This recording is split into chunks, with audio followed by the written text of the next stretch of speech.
자, 우리 다 같이 사도신경으로 신앙 고백하겠습니다.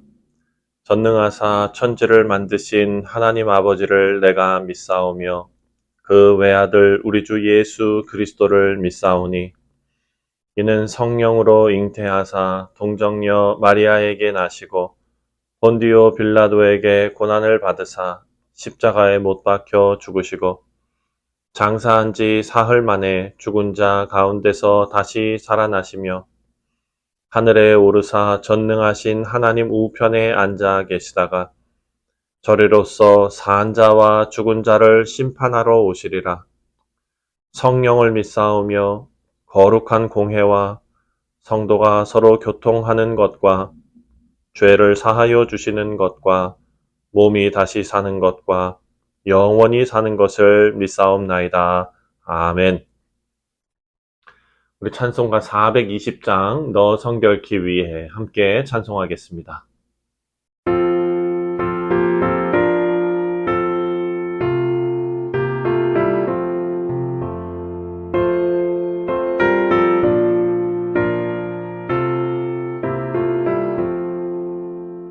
너 성결케 위해 늘 기도하며 너 주 안에 있어 늘 성경 보고 온 형제들 함께 늘 사귀면서 일하기 전보다 너 기도하라.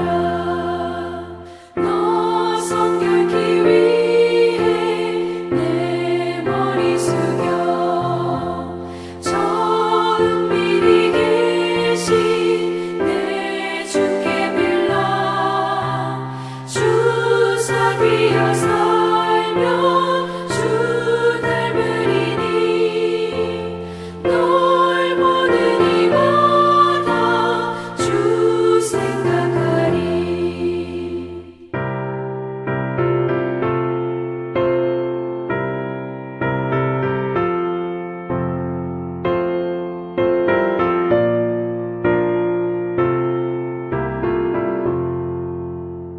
너 성결케 위해 주 따라가고 일 다급하여도 더 멈지 말고 참 즐거울 때나 또 슬플 때나 너 주님만 믿고 늘 따라가라. 너 성결케 위해 늘 기도하며 내 소원을 주께 다 맡기어라. 너 성령을 받아 주 섬겨 살면 저 천국에 가서 더 잘 섬기리.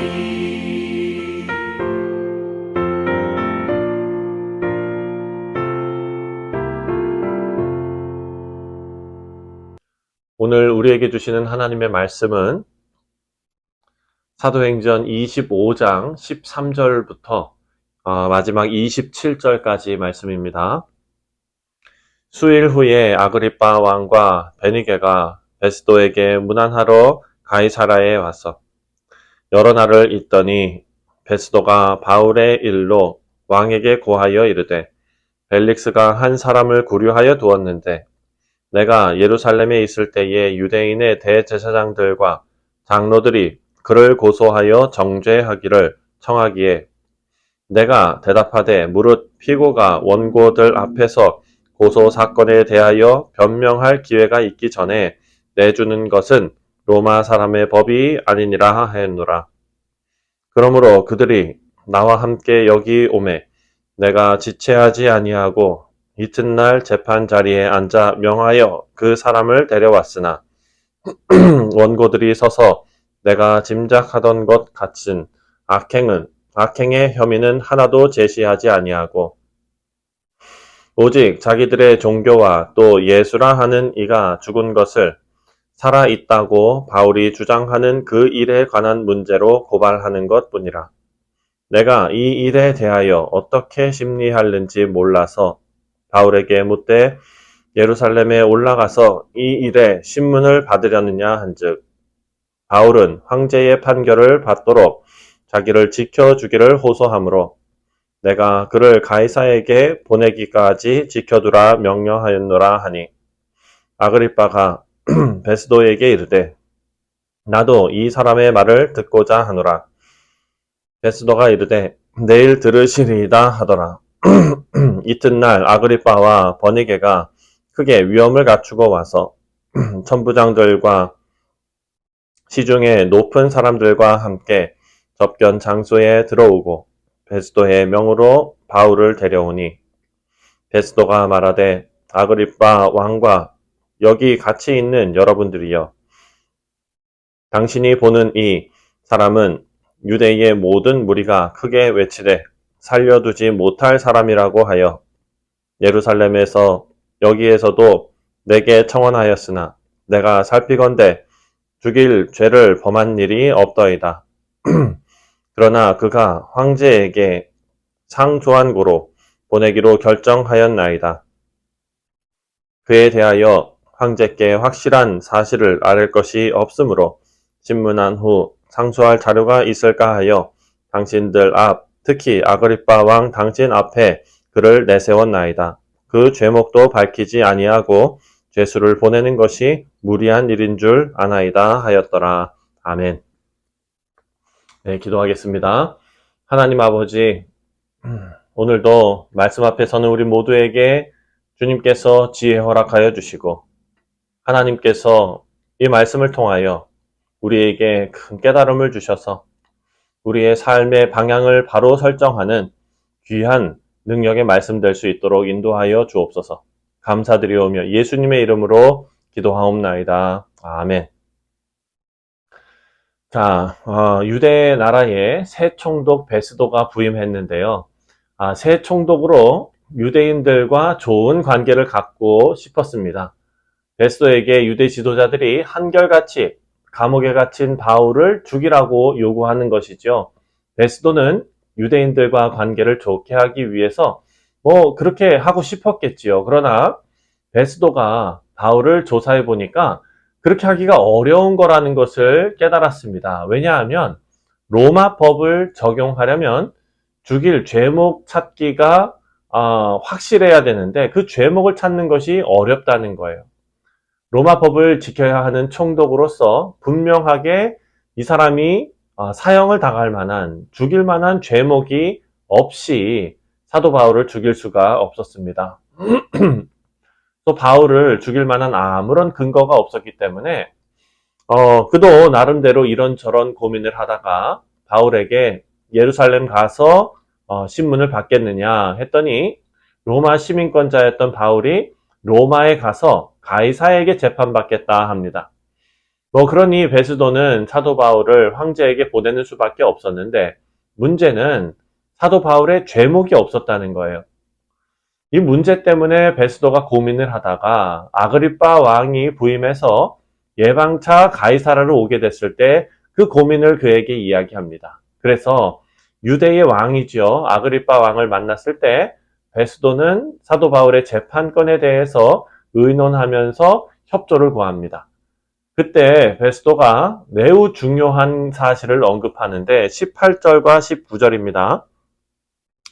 원고들이 서서 내가 짐작하던 것 같은 악행의 혐의는 하나도 제시하지 아니하고 오직 자기들의 종교와 또는 예수라 하는 이가 죽은 것을 살아있다고 바울이 주장하는 그 일에 관한 문제로 고발하는 것 뿐이라. 한마디로 베스도는 너무 많은 사람들이 바울을 죽여야 된다고 자기한테 계속 괴롭혀서 바울이 정말 흉악한 자구나 라고 생각했는데 막상 조사해 보니까 별거 아니었다는 것입니다. 듣고 보니까 아무것도 아니었다. 그냥 단지 예수라는 사람이 죽었다가 다시 살아났다는 이야기를 사도 바울이 전하는 것 뿐이더라 라는 것입니다. 베스도는요, 예수님께서 죽었다가 다시 살아났다는 이 부활의 복음을 듣고도 시시한 것으로 여기고 있는 것입니다. 쓸데없는 종교 논쟁으로 치부해 버렸습니다. 이런 거죠. 나는 대단한 일인 줄 알았어요. 뭐 다 죽이라고 해서 대단한 일인 줄 알았는데 들어보니까 그냥 예술하는 사람이 죽었다가 다시 살아났다고 하는 말도 안 되는 이 종교 논쟁밖에 아니더라고요. 이것이 지금 베스도의 입장입니다.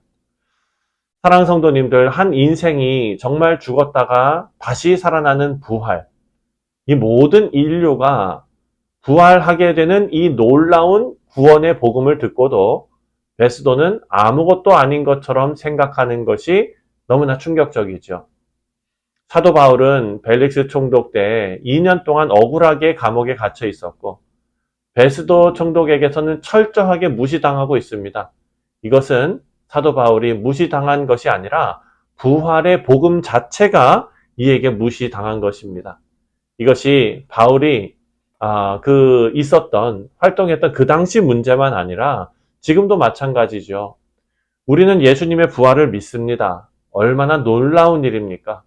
그래서 우리는 예수를 믿고 영생을 얻었다. 누구나 부활의 주님을 믿으면 인생이 바뀌게 된다라는 것을 우리는 압니다. 그런데 세상은 이 사실에, 이 진리에 아무런 관심조차 가지지 않습니다. 하나님을 믿지 않고 부활의 복음을 무시하는 세상의 반응 앞에서 어떻게 우리의 신앙을 지킬 수 있겠습니까? 부활하신 예수님을 만나는 것 외에는 방법이 없습니다. 부활하신 예수님을 만난 사람은요, 세상 사람들이 무시해도 조롱해도 상관이 없습니다. 왜냐하면 내가 부활하신 예수님을 분명히 만났는데 조금도 위축될 것이 없지요. 그러나 예수님이 부활하셨다는 것을 그저 듣기만 한 사람은 절대로 세상에서 담대하게 우리처럼 믿음을 고백하고 선포하며 나아가지 못합니다. 사랑하는 성도님들, 부활의 복음의 능력은 예수님이 부활했다고 하는 사실을 아는 데 있는 것이 아니라 부활하신 주님을 만나는 데 있는 줄 믿습니다. 부활의 주님을 만날 때에야 우리의 삶이 변화받는 그런 능력을 경험하게 될 줄 믿습니다. 우리 성도 여러분, 부활하셔서 살아계신 예수님을 바라보시기를 바랍니다. 그리고 우리 모두가 새 힘을 얻고 믿음을 지키고 그리고 세상을 변화시키는 우리 성도님들 되시기를 주님의 이름으로 축원드립니다.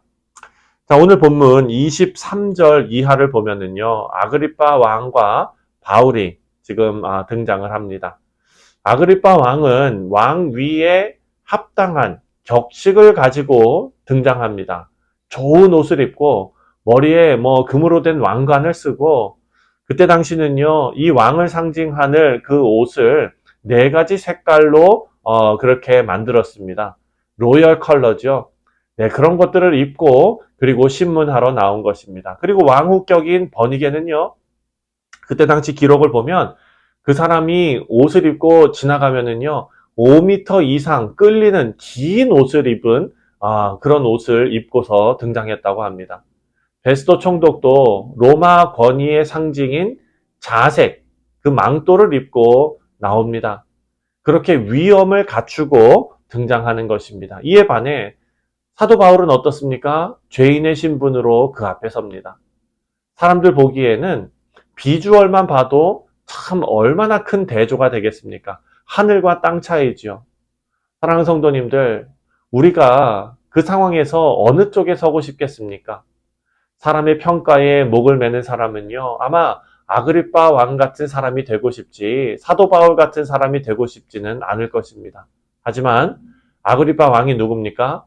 여러분, 지금 로마 제국이 통치하던 시대 아닙니까? 그때 이 유대 나라를 편안하게 다스리기 위해서 그냥 세워놓은 왕입니다. 어찌 보면 꼭두각시 같은 그런 왕이죠. 로마의 정책에 의해서 유대인들의 마음을 무마시키려고 그냥 형식적으로 세워놓은 왕입니다. 보기에만 그럴듯하지 실제 권한은 총독에게 있었고, 그러니까 새로 부임한 총독에게 인사하러 온 것 아닙니까? 사람의 눈만 의식하는 자는요, 이렇습니다. 하나님 보시기에 아그리빠 왕과 사도 바울 중 누가 존귀한 자겠습니까? 사랑하는 성도님들, 사람의 평가에 목을 매는 그런 사람들은 결코 하나님께서 주시는, 복 주시는 그런 삶을 살지 못할 것입니다. 바울은 모두 앞에서 당당했지요. 부활하여 함께 하시는 예수님을 바라보는 자였기 때문에 당당할 수 있었습니다. 부활하신 주님을 바라보는 사람에게만 있을 수 있는 그런 당당함입니다. 주님을 바라보지 못하면 어떤 그런 사람의 평가에 목매어 살게 됩니다. 사람들의 칭찬과 비난, 이런 것을 의식하는 사람들은 결코 하나님 뜻대로 살기가 참 어려울 것입니다. 우리 사랑하는 성도님들, 세상은요, 하나님을 무시하고 복음을 조롱하는 것처럼 보입니다. 하지만 우리가 분명히 알아야 합니다. 하나님은 우리가 보지도 느끼지도 못할 때 가장 활발하게 일하신다는 겁니다. 창세기 보면은요, 요셉이 억울한 옥살이 하지 않았습니까? 그 감옥 속에서 2년 동안 이유 없이 기다렸을 때, 그 기다리고 난 다음에 하나님께서 마침내 때가 되니까 애굽의 총리로 앉혀 놓으셨습니다. 하나님께서 사도 바울을 이렇게 로마로 인도하시는 이 과정 속에서 사도 바울은 2년 동안 감옥에 갇혀 있었습니다. 그리고 베스도에게 무시당하면서, 그리고 그렇게 기도하던 로마에 복음을 전하기 위해서 들어가는 이 하나님, 그 하나님의 계획이 바로 이 과정을 통해서 하나님의 방법으로 이루어지게 되는 것입니다. 죄인이 되어서 재판받는 길을 통해서 하나님께서 안전하게 로마까지 인도하십니다. 죄인이 되어 재판받는 일이 얼마나 고통스러운 일입니까? 모욕과 멸시, 천대, 참 힘든 일이지요. 하지만 그 재판을 통해서 바울의 계획과 뜻이 이루어졌습니다. 사랑하는 성도님들, 세상에서 우리의 믿음이 무시당한다고, 비난받는다고 우리는 조급해하지 말아야 될 것입니다. 어떤 상황에서도 예수님 바라보아야, 그리고 그 길을 우리가 잃지 않고 걸어가게 될 것입니다. 오히려 당당하게 됩니다. 여러분, 우리가 이번 한 주 주님 바라보는 우리 모두 됐으면 좋겠습니다. 우리 주님은 우리를 만나 주십니다. 어떻게 부활하신 주님을 내가 만날 수 있을까? 성경이 정확한 답을 가르쳐 주고 있는데요. 바로 십자가입니다. 예수님을 바라보려면 나는 죽고 예수로 사는 십자가 복음을 붙잡아야 될 것입니다. 십자가 복음은 나는 죽고 예수로 사는 복음입니다. 나는 죽고가 분명해야 하는 것이죠. 하나님, 예수님 함께 정말 예수님께서 십자가에 달려 돌아가실 때 그때 우리의 죄도 다 같이 못 박혔다라는 사실을 우리가 정말로 믿으면 예수님은 지금도 살아계셔서 우리와 함께 계신 것, 그것을 우리에게 직접 보이시겠다 약속하셨습니다. 우리 자신이 예수님과 함께 죽었음을 믿으면 반드시 주님과 함께 부활할 것도 믿게 될 것입니다.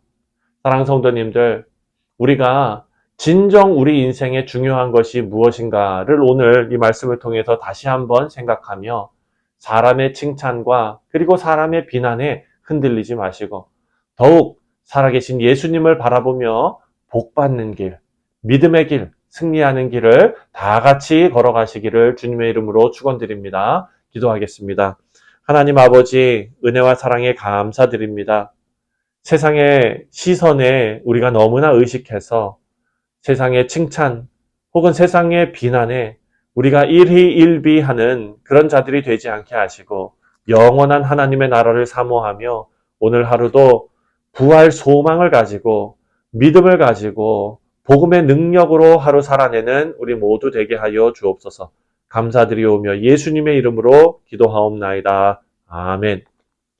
하늘에 계신 우리 아버지여, 이름이 거룩히 여김을 받으시오며 나라가 임하시오며 뜻이 하늘에서 이루어진 것 같이 땅에서도 이루어지이다. 오늘 우리에게 일용할 양식을 주시옵고 우리가 우리에게 죄 지은 자를 사하여 준 것 같이 우리 죄를 사하여 주시옵고 우리를 시험에 들게 하지 마시옵고 다만 악에서 구하시옵소서. 나라와 권세와 영광이 아버지께 영원히 있사옵나이다.